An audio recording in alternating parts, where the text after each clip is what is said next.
Hi అండి, అందరికీ నమస్కారం. Welcome to Narayana Telugu television. Modi 3.0 మూడోసారి ప్రధానమంత్రిగా ప్రమాణ స్వీకారం చేసిన మోదీ గారు నిన్న మోదీ గారితో పాటు ఎవరైతే కేబినెట్ మంత్రులుగా తీసుకోబోతున్నారో వాళ్ళ చేత కూడా ప్రమాణ స్వీకారం చేయించారు. నెక్స్ట్ ఏంటంటే ఈ రోజు వచ్చేసరికి ఎవరైతే నిన్న మంత్రులుగా ప్రమాణ స్వీకారం చేశారో వాళ్ళకి శాఖలు కేటాయించడం జరిగింది.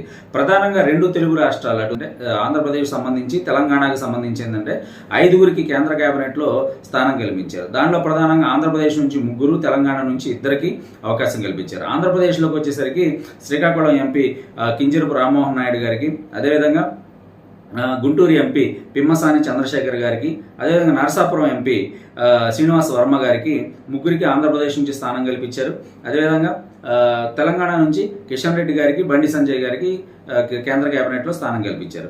ప్రధానంగా ఈరోజు వీళ్ళందరికీ కూడా శాఖలు కేటాయించారు. ఆంధ్రప్రదేశ్ సంబంధించి ఏంటంటే కింజరపు రామ్మోహన్ నాయుడు గారికి పౌర విమానయాన శాఖ అనేది కేటాయించడం జరిగింది. అదేవిధంగా పిమ్మసాని చంద్రశేఖర్ గారికి గ్రామీణాభివృద్ధి శాఖ సహాయ మంత్రిగా అవకాశం ఇవ్వడం జరిగింది. అదేవిధంగా శ్రీనివాస్ వర్మ, నరసాపురం ఎంపీ శ్రీనివాస్ వర్మ గారికి భారీ పరిశ్రమల శాఖ సహాయ మంత్రిగా ఇవ్వడం జరిగింది. సో ప్రధానంగా ఆంధ్రప్రదేశ్ సంబంధించి ఏంటంటే ఒక cabinet minister, full fledged cabinet మినిస్టర్గా కింజరపు రామ్మోహన్ నాయుడు గారు, 2 సహాయ మంత్రులుగా ఈరోజు శాఖలు కేటాయించడం జరిగింది. అదేవిధంగా తెలంగాణకు వచ్చేసరికి తెలంగాణ కిషన్ రెడ్డి గారికి బొగ్గు మరియు గనుల శాఖ మంత్రిగా ఇవ్వటం జరిగింది. అదేవిధంగా బండి సంజయ్ గారికి హోంశాఖ సహాయ మంత్రిగా ఇవ్వటం జరిగింది.